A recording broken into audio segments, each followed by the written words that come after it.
늙은 어미는 아들이 왜 이런 깊은 산속에 차를 세우는지 이해할 수 없었습니다. 아들은 묵묵히 그녀를 부축해 차에서 내리게 한 뒤 사방이 적인 양 어둡고 빽빽한 숲을 가리켰다. 어머니, 이제 여기가 어머니 집이에요. 그 서늘한 한마디에 평생을 바친 세월이 발밑에서 무너져 내렸습니다. 자, 오늘도 말년의 지혜가 기구하고도 처절한 이야기 하나를 들고 왔습니다. 평생을 바친 자식에게 버려져 산 채로 짐승의 밥이 될 뻔했던 한 어머니. 하지만 그녀를 거둔 것은 사람이 아닌 산의 주인이라 불리는 거대한 뱀이었습니다. 인간의 온기 대신 뱀의 지혜를 품고 돌아온 그녀는 과연 세상을 향해 어떤 이빨을 드러내게 될까요? 지금부터 그 지독한 복수의 서막을 함께 열어보겠습니다. 시작 전에 좋아요 한번 눌러주시면 여러분에게 작은 행복이 찾아올 거라 믿습니다. 그 아이, 제 아들 영수의 40번째 생일이었습니다. 저는 새벽부터 일어나 미역국을 끓이고 녀석이 좋아하는 잡채와 갈비찜을 산더미처럼 쌓아 올렸습니다. 시장 좌판에서 평생을 구부정하게 보낸 제게 훤칠하게 자라 번듯한 사업가 행세를 하는 아들은 세상의 전부이자 제 삶의 이유였습니다. 어머니, 이번 생일엔 제가 제대로 효도 한번 할게요. 공기 좋은 데 가서 바람도 쐬고 맛있는 것도 사드릴게요. 아들의 말에 저는 세상을 다 가진 듯 행복했습니다. 평생 받아보기만 한 제게 무언가 해주겠다는 그 마음이 고마워 눈시울이 붉어졌습니다.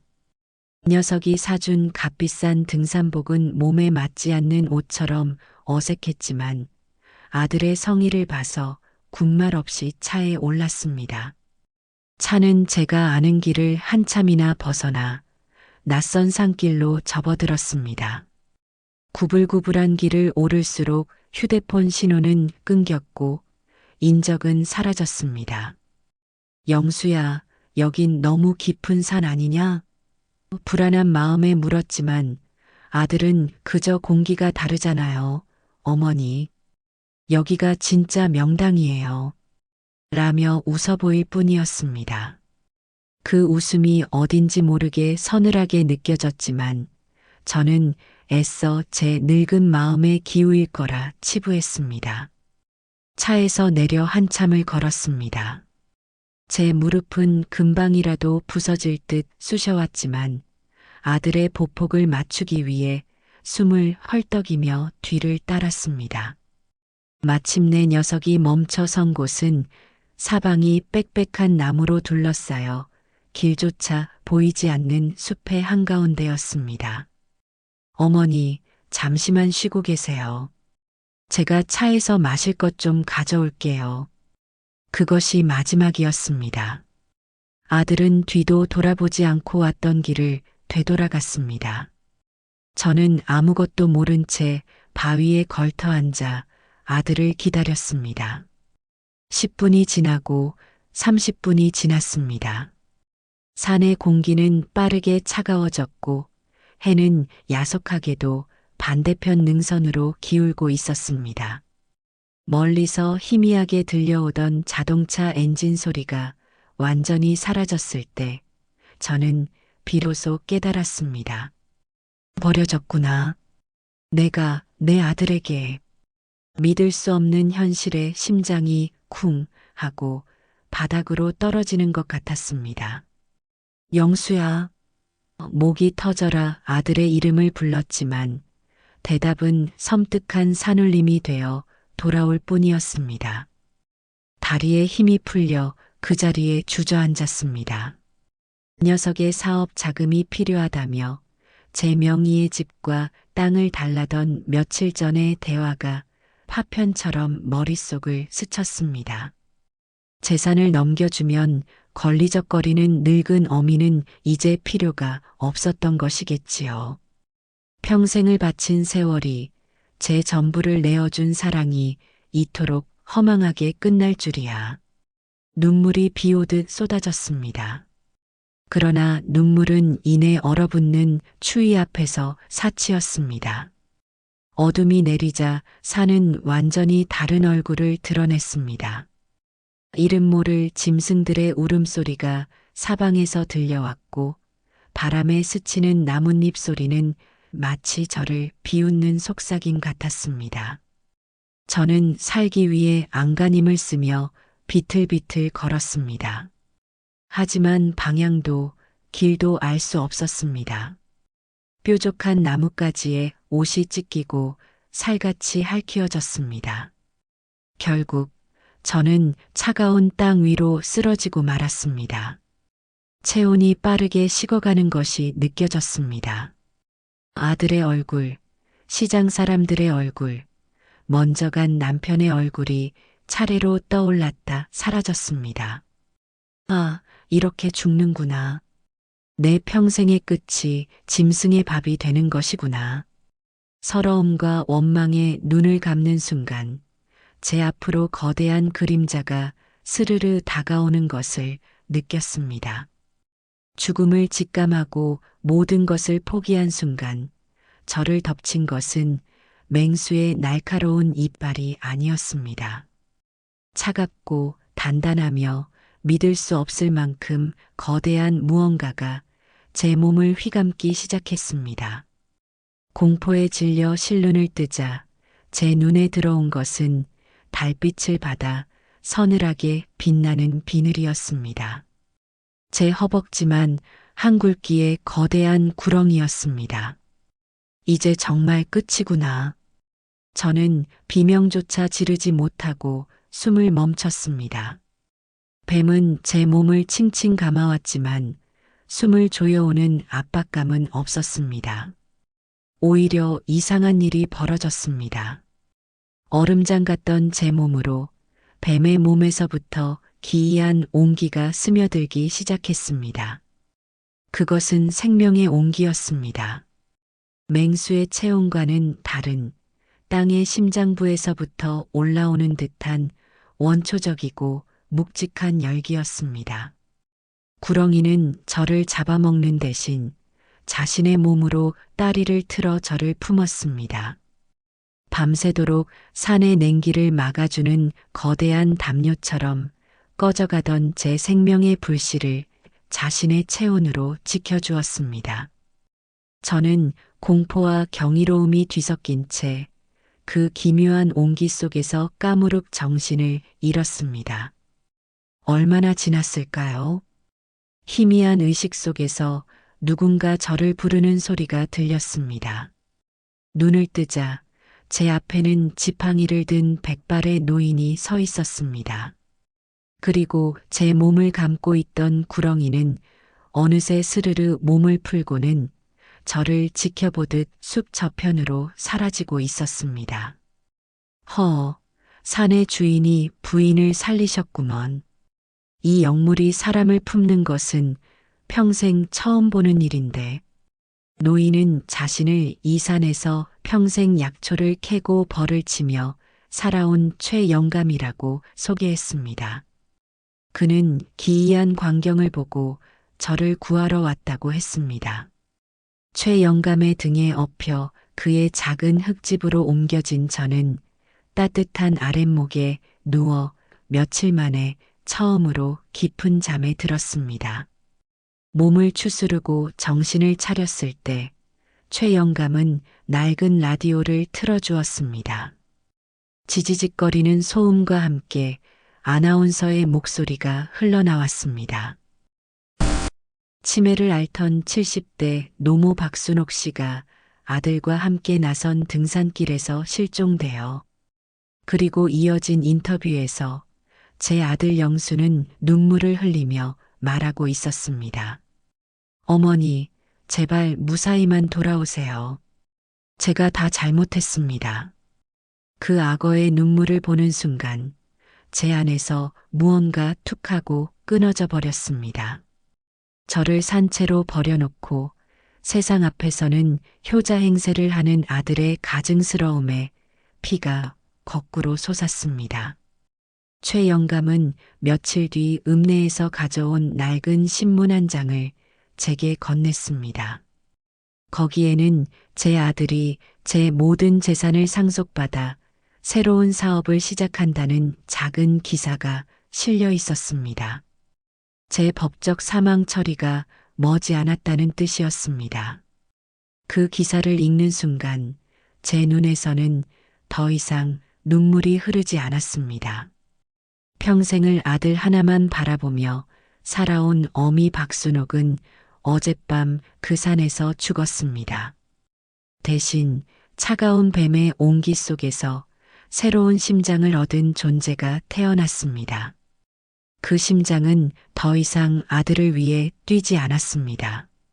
그것은 오직 복수만을 위해 뱀처럼 차갑고 냉철하게 그리고 아주 천천히 뛰기 시작했습니다. 저는 최 영감에게 조용히 말했습니다. 영감님, 제가 이 산에서 살아남는 법을 배워야겠습니다. 그리고 제 아들에게 제가 받은 것과 똑같은 절망을 돌려주어야겠습니다. 제 눈빛을 본 최 영감은 아무 말 없이 고개를 끄덕였습니다. 그날 이후 저는 뱀의 지혜를 배우기 시작했습니다. 기다릴 줄 아는 인내심, 먹잇감의 급소를 노리는 정확함, 그리고 자신의 온기를 오직 생존과 복수를 위해서만 쓰는 냉혹함을 말입니다. 제 두 번째 인생은 그렇게 뱀의 심장을 품고 시작되었습니다. 산에서의 첫 계절이 그렇게 지나갔습니다. 제 몸에서 아들의 흔적은 사라지고 대신 땅의 냄새와 나무의 기운이 스며들었습니다. 최 영감님은 제게 많은 것을 가르쳐 주셨습니다.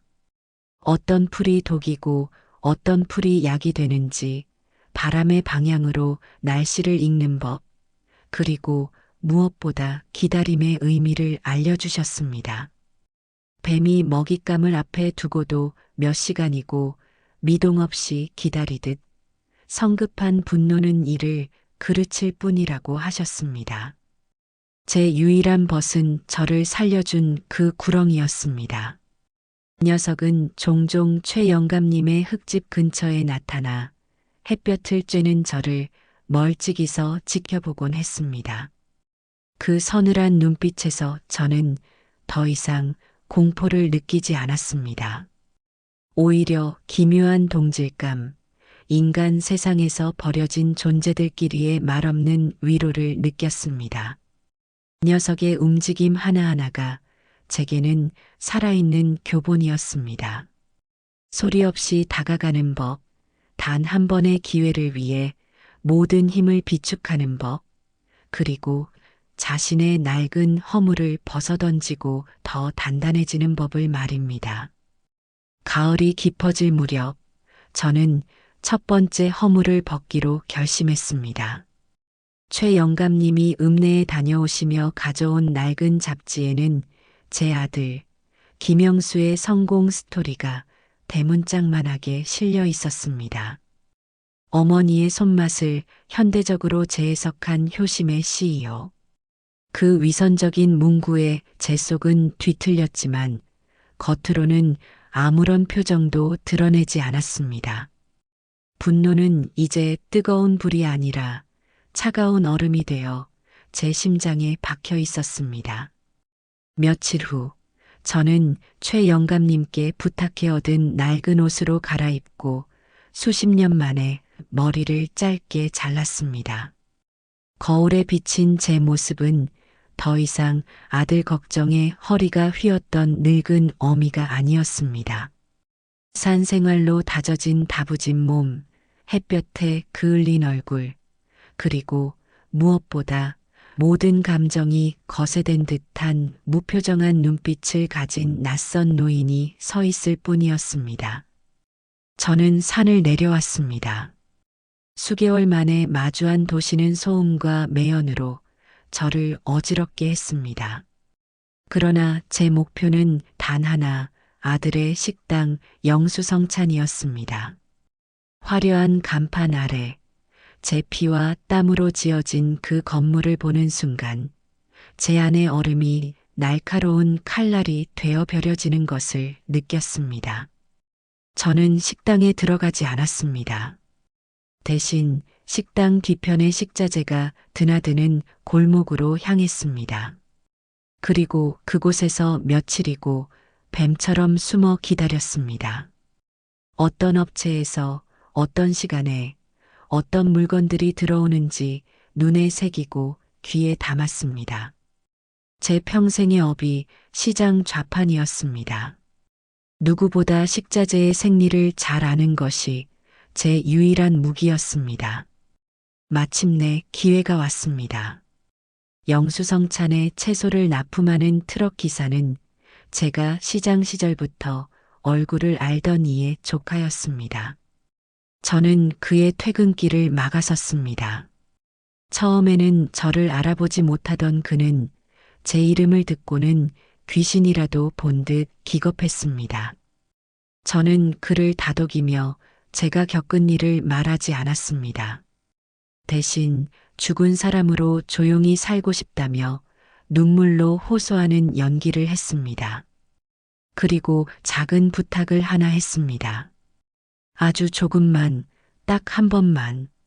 내가 납품하는 채소 중에 가장 신선도가 떨어지는 놈으로 골라 넣어다오. 티가 날 듯 말 듯하게. 대신 이건 내 마지막 쌈짓돈이다.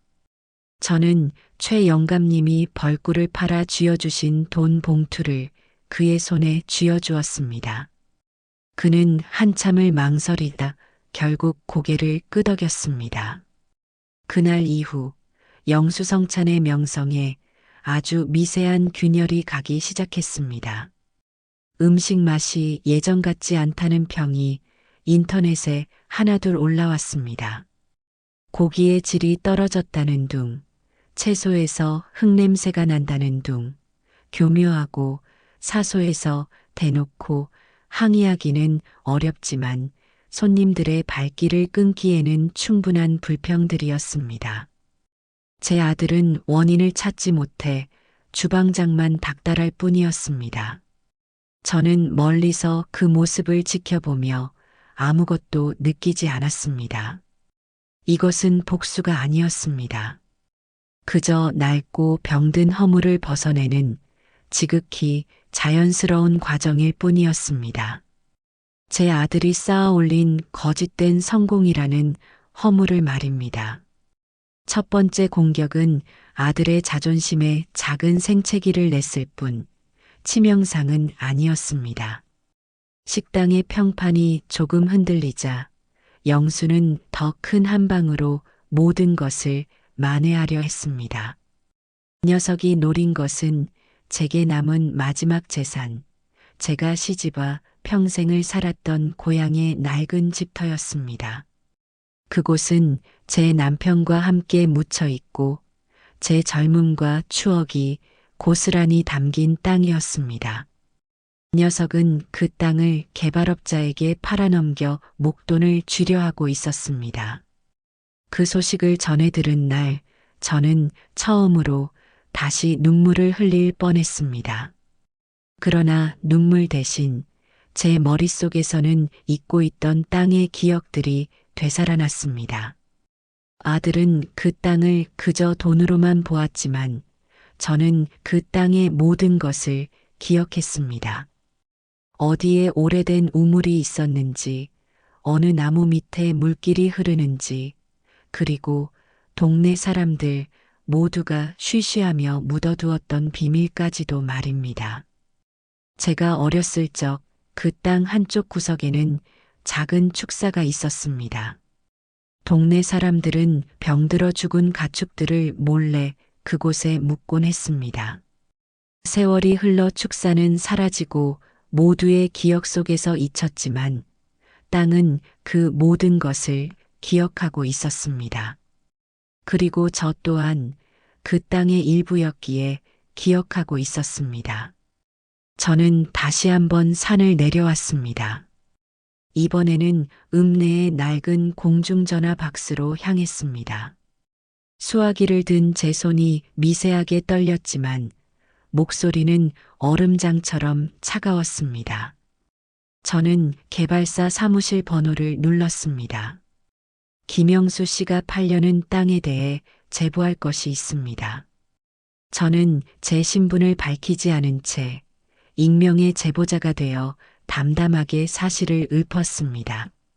수십 년 전 해당 부지 특정 위치에 가축 매립지가 있었으며 제대로 된 처리 없이 묻었기에 토양 오염이 심각할 것이라고 말입니다. 정확한 위치와 당시의 정황까지 덧붙이자 수화기 너머의 상대방은 당황하기 시작했습니다. 당신 누구요? 그걸 어떻게 압니까? 나는 그 땅의 기억을 아는 사람이요. 저는 그 말만 남기고 전화를 끊었습니다. 며칠 뒤 최 영감님이 가져온 지역신문 한 구석에 작은 기사가 실렸습니다. 개발 예정 부지서 토양 오염 의심, 정밀 조사 착수, 계약 전면 보류. 결과는 제 예상보다 훨씬 파괴적이었습니다. 개발은 무기한 연기되었고 계약 파기의 책임을 물어 영수는 오히려 거액의 위약금을 물어야 할 처지에 놓였습니다. 식당의 매출 하락으로 자금난에 시달리던 녀석에게는 회생 불가능한 타격이었습니다. 저는 흙집 마루에 앉아 그 기사를 몇 번이고 다시 읽었습니다. 제 마음속에는 통쾌함 대신 서늘한 공허함이 자리했습니다. 제 가장 소중한 추억이 깃든 땅을 제 손으로 더럽히고 만 것이었습니다. 복수를 위해 제 과거의 일부를 무기 삼아 도려낸 기분이었습니다. 그때였습니다. 마당 저편에서 스르르 소리 없이 다가온 구렁이가 제 곁에 따리를 틀었습니다. 녀석은 아무 말 없이 그저 묵직한 몸으로 제 다리에 온기를 전해주었습니다. 마치 그것이 생존의 법칙이다. 때로는 자신의 일부를 내어주어야만 살아남는 법이다라고 말해주는 듯 했습니다. 저는 가만히 녀석의 단단한 비늘을 쓰다듬었습니다. 제 심장은 이제 더 이상 아파하지 않았습니다. 아들의 제국을 무너뜨리기 위해서라면 제 기억이든 추억이든 그 무엇이든 기꺼이 무기로 만들 수 있었습니다. 땅의 기억을 무기로 썼듯 이제는 제 존재 자체를 무기로 삼을 차례였습니다. 땅의 기억을 이용한 복수는 제게 깊은 상처와 함께 서늘한 확신을 남겼습니다. 제 아들 영수는 이제 벼랑 끝에 몰린 쥐와 같았습니다. 자존심에 큰 상처를 입고 막대한 빚까지 떠안았으니 분명 더 위험하고 어리석은 짓을 벌일 터였습니다. 최 영감님은 제게 이제 그만하면 되지 않았소? 하고 물으셨지만 저는 고개를 저었습니다. 뱀은 먹잇감의 숨이 완전히 끊어질 때까지 결코 따리를 풀지 않는 법입니다. 제 복수는 이제 시작일 뿐이었습니다. 녀석의 숨통을 끊기 위해서는 녀석의 가장 깊고 안전한 곳, 바로 그 둥지 안으로 들어가야만 했습니다. 저는 다시 산을 내려왔습니다. 이번에는 남루한 행색의 일용직 노파로 제 자신을 꾸몄습니다. 깊게 눌러쓴 모자와 얼굴의 반을 가리는 마스크, 시장에서 평생 일하며 얻은 구부정한 자세는 완벽한 위장이 되어 주었습니다. 제 발길이 향한 곳은 다름 아닌 아들의 식당, 영수성찬의 후문이었습니다. 저는 그곳에서 허드렛 일을 구하는 늙은 청소부 행세를 했습니다. 마침 야간 청소부가 그만두어 사람이 필요했던 식당 관리자는 제 신분을 묻지도 따지지도 않고 싼 값에 저를 고용했습니다. 제 아들은 자신의 피와 살을 나눈 어미가 매일 밤 자신의 가게를 청소하고 있다는 사실을 꿈에도 모른 채 제 코앞을 스쳐 지나갔습니다. 그렇게 저는 아들의 둥지 안에 들어간 뱀이 되었습니다. 밤이 되어 화려한 불이 꺼지고 손님들이 모두 떠난 식당은 마치 거대한 무덤처럼 고요했습니다. 저는 그 정막 속을 유령처럼 떠돌며 묵묵히 바닥을 닦고 쓰레기를 비웠습니다. 아들이 앉았던 의자를 닦을 때, 녀석이 마셨던 찻잔을 치울 때마다 제 심장은 얼음처럼 차갑게 식어갔습니다. 한때는 따뜻한 밥 한 술 더 먹이려 애썼던 내 아들. 이제 저는 그가 남긴 오물을 치우며 그의 파멸을 계획하고 있었습니다. 모정이라는 낡은 허물은 산속에 버려두고 온 지 오래였습니다. 제 목표는 영수의 사무실이었습니다. 그곳에 녀석의 모든 비밀이 숨겨져 있을 터였습니다. 저는 매일 밤 청소를 핑계로 사무실의 구조를 익히고 녀석의 습관을 관찰했습니다. 그리고 마침내 녀석이 자금난을 해결하기 위해 손을 댄 것이 사채라는 사실을 알게 되었습니다. 늦은 밤 사무실에서 고함을 지르며 통화하는 녀석의 목소리를 문틈으로 들었을 때 저는 제 돈니를 박아 넣을 급소가 어디인지 정확히 깨달았습니다. 어느 날 밤 저는 기회를 잡았습니다. 동업자와 크게 다툰 영수가 술에 취해 비틀거리며 퇴근한 뒤였습니다. 저는 평소 눈여겨보았던 예비 열쇠로 조용히 사무실 문을 열었습니다. 심장이 쿵쾅거렸지만 제 손은 떨리지 않았습니다. 산에서 배운 고요함이 제 온몸을 지배하고 있었습니다. 사무실 안 작은 금고가 있었습니다. 저는 잠시 망설였습니다. 하지만 이내 헛웃음이 나왔습니다. 제 아들은 변한 것이 하나도 없었습니다. 금고의 비밀번호는 제 생일이었습니다. 저를 버린 그날 이후로 단 한 번도 바꾸지 않은 모양입니다. 제 존재를 지워버리고 싶었을 테지만 그 뿌리 깊은 습관까지는 지우지 못했던 것이겠지요.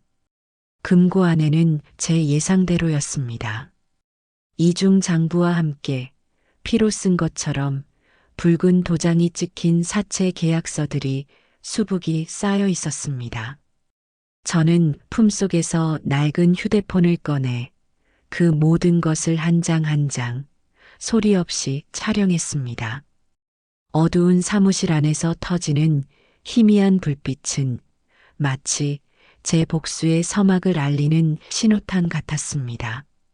모든 증거를 담은 뒤 저는 아무 일도 없었다는 듯 모든 것을 제자리에 돌려놓고 조용히 사무실을 빠져나왔습니다.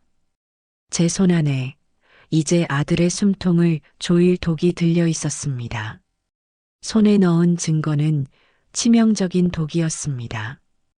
당장 경찰서로 달려가거나 언론에 터뜨리면 영수는 하루아침에 무너질 것이었습니다. 하지만 저는 그런 시시한 복수를 원하지 않았습니다. 제가 산속에서 겪었던 것처럼 서서히 조여오는 공포와 절망 속에서 스스로 파멸해가는 모습을 보고 싶었습니다. 뱀은 먹잇감을 단숨에 죽이지 않습니다. 독을 주입한 뒤 그 독이 온몸에 퍼져 스스로 무너져 내릴 때까지 끈기 있게 기다리는 법입니다.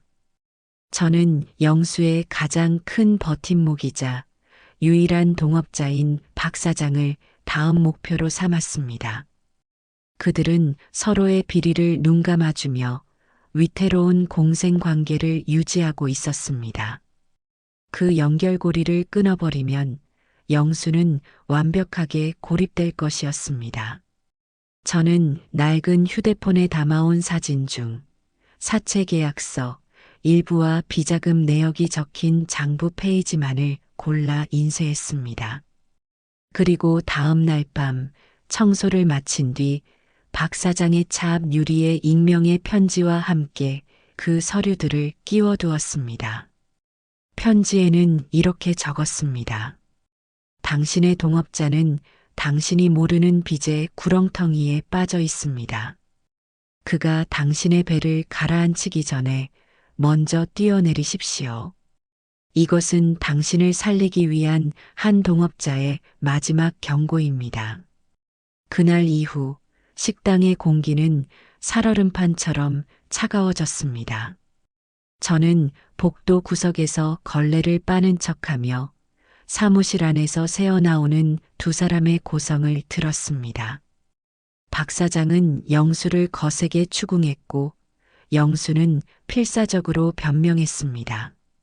신뢰에 금이 가기 시작하자 그들의 제국은 안에서부터 썩어 들어가기 시작했습니다. 저는 공격을 멈추지 않았습니다. 며칠 뒤에는 박 사장에게 영수가 당신 몫의 자금을 빼돌려 사채 빚을 갚고 있다는 내용의 두 번째 편지를 보냈습니다. 그것은 교묘한 거짓말이 섞인 진실이었습니다. 의심의 씨앗은 걷잡을 수 없이 자라나 마침내 거대한 불신이라는 나무가 되었습니다. 결국 사건은 터지고야 말았습니다. 박 사장은 더 이상 영수를 믿지 못하고 식당의 공동 자금 중 자신의 몫을 챙겨 흔적도 없이 사라져버렸습니다. 영수에게는 텅 빈 금고와 감당할 수 없는 빚, 그리고 사채업자들의 독촉 전화만이 남았습니다. 그날 밤 저는 텅 빈 홀을 홀로 지키고 있는 영수의 뒷모습을 보았습니다. 그는 완전히 무너져 있었습니다. 머리를 쥐어뜯으며 대체 누가 나한테 이러는 거야? 라고 절규했습니다. 그는 보이지 않는 저주에 걸린 사람처럼 주변의 모든 것을 의심하고 두려워했습니다. 저는 어두운 구석에 서서 그 모습을 무표정하게 바라보았습니다. 제 마음속에는 그 어떤 동요도 연민도 없었습니다. 그저 제 동리가 정확히 급소에 박혔다는 차가운 만족감만이 감돌 뿐이었습니다. 제 아들은 이제 완벽하게 혼자가 되었습니다. 제가 그 깊은 산속에서 느꼈던 것처럼 세상에 홀로 버려진 채 서서히 죽어가고 있었습니다. 이제 마지막 사냥을 준비할 시간이었습니다. 제 아들 영수는 이제 완전히 빈 껍데기만 남은 허수아비와 같았습니다. 동업자는 떠나고 식당은 빚더미에 나앉았으며 사채업자들의 그림자는 매일 그의 목을 조여왔습니다. 저는 그가 발버둥 치는 모습을 어둠 속에서 조용히 지켜보았습니다. 그는 마치 거미줄에 걸린 나방처럼 벗어나려 할수록 더욱 얽매일 뿐이었습니다. 이제 그 거미줄을 거두어 들릴 시간이었습니다. 제 복수의 마지막 장은 모든 것이 시작된 그곳에서 막을 내려야만 했습니다. 저는 최 영감님께 부탁하여 대포폰 하나를 구했습니다. 그리고 사채업자에게 쫓겨 넋이 나간 영수에게 발신번호 표시 제안으로 전화를 걸었습니다. 제 목소리는 산의 겨울바람처럼 차갑고 건조하게 변조되어 있었습니다. 김영수 씨, 당신의 모든 것을 알고 있어. 수화기 너머로 녀석의 거친 숨소리가 들려왔습니다. 그는 겁에 질린 짐승처럼 으르렁거렸습니다. 누구야 당신? 나는 당신이 버린 과거의 망령이요. 하지만 당신에게 마지막 기회를 주려고 하오. 저는 녀석에게 거짓 정보를 흘렸습니다. 그의 죽은 어머니, 즉 제가 몰래 숨겨둔 비자금이 있다는 이야기였습니다. 제가 평생 시장에서 긁어모은 돈, 녀석이 미처 찾아내지 못한 마지막 재산이 있다는 달콤한 미끼를 던진 것입니다. 그리고 그 돈을 찾을 수 있는 유일한 단서가 바로 저를 버렸던 그 산속 어딘가에 묻혀 있다고 속삭였습니다. 어머니가 마지막까지 아꼈던 물건과 함께 묻어두었지. 당신이라면 찾을 수 있을 거요. 녀석은 처음에는 믿지 않았습니다. 하지만 절망에 빠진 인간은 지푸라기라도 잡는 법입니다. 사채업자들의 압박과 재기에 대한 마지막 희망이 녀석의 이성을 마비시켰을 겁니다. 그는 결국 제 미끼를 물었습니다. 저는 그에게 약속 장소와 시간을 알려주었습니다. 바로 1년 전 그가 저를 버렸던 바로 그날, 바로 그 시간이었습니다. 약속한 날, 저는 먼저 산에 올랐습니다. 1년이라는 시간은 제게 많은 것을 바꾸어 놓았습니다. 더 이상 숨이 차지도 무릎이 쑤시지도 않았습니다. 제 발걸음은 산의 일부가 된 듯 가볍고 조용했습니다. 제가 멈춰선 곳은 1년 전 아들이 저를 버리고 떠났던 바로 그 장소였습니다. 주변의 풍경은 변한 것이 없었지만 그곳에 선 제 자신은 완전히 다른 사람이 되어 있었습니다. 저는 청소부의 남루한 옷을 벗어던졌습니다. 그 안에는 최 영감님이 지어주신 땅의 색을 닮은 질긴 무명옷이 있었습니다. 짧게 잘랐던 머리는 그새 조금 자라 산바람에 단정하게 흩날렸습니다. 저는 더 이상 숨지도 위장하지도 않았습니다.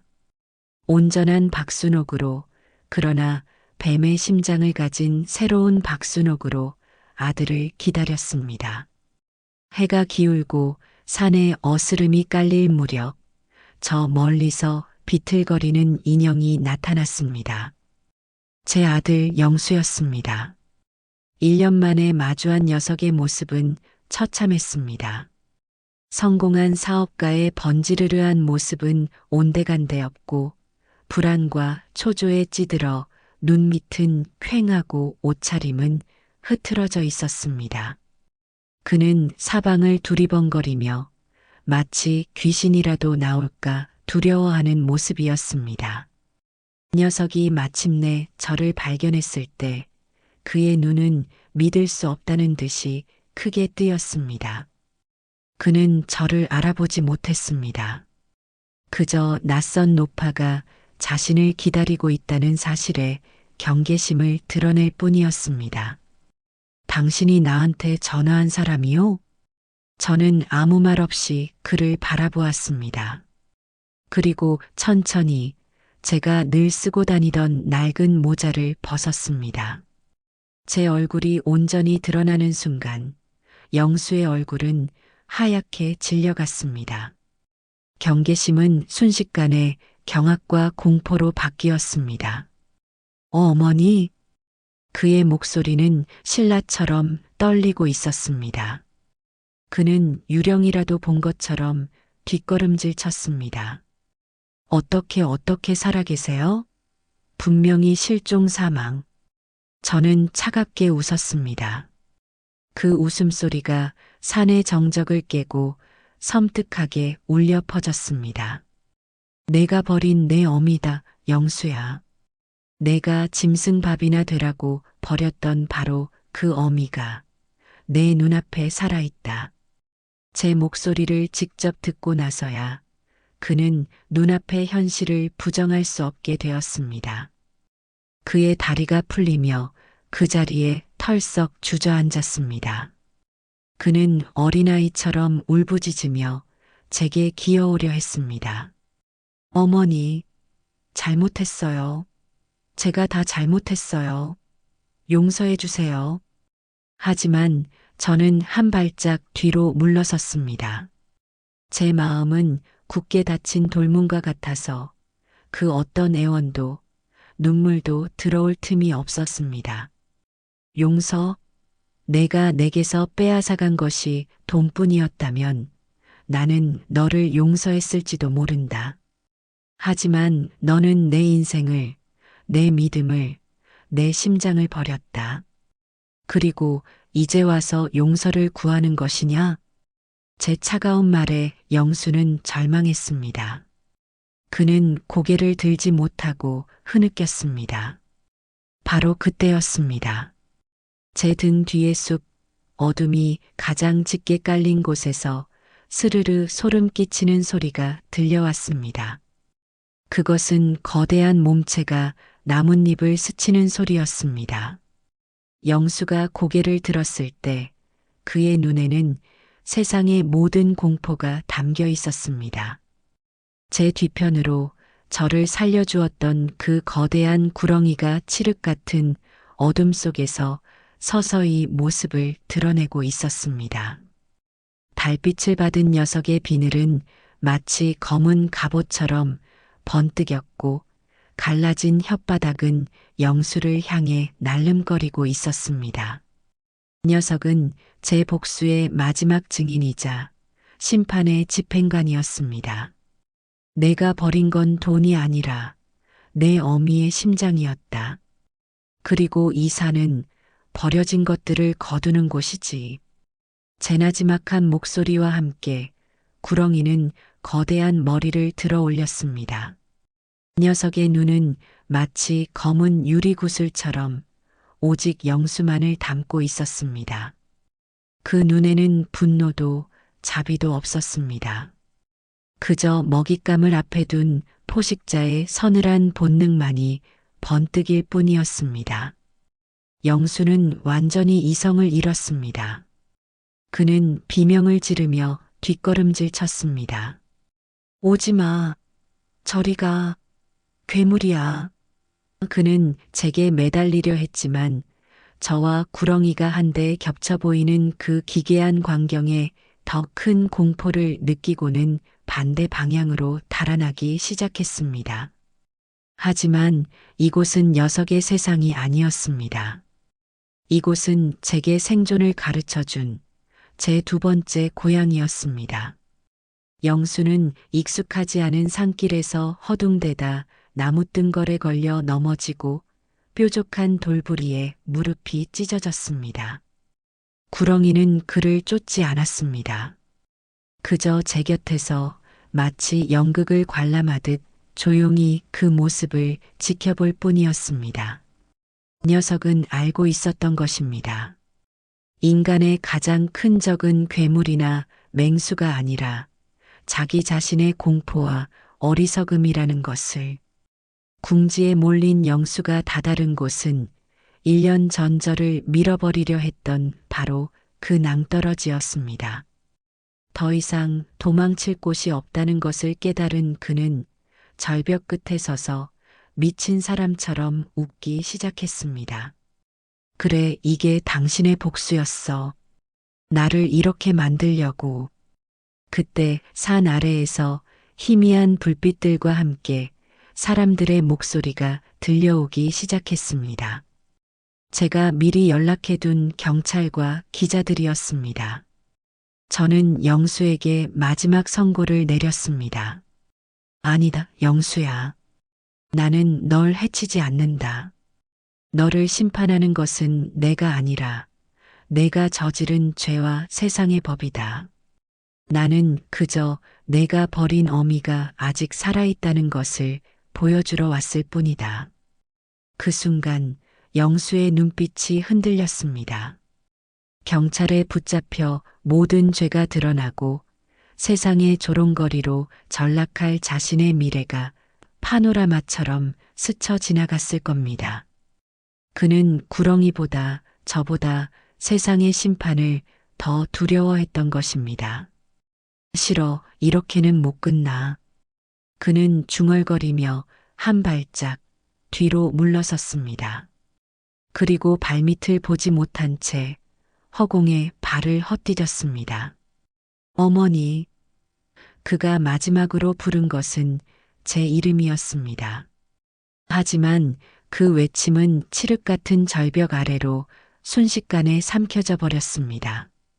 저는 아무 말 없이 그가 사라진 어둠을 내려다보았습니다.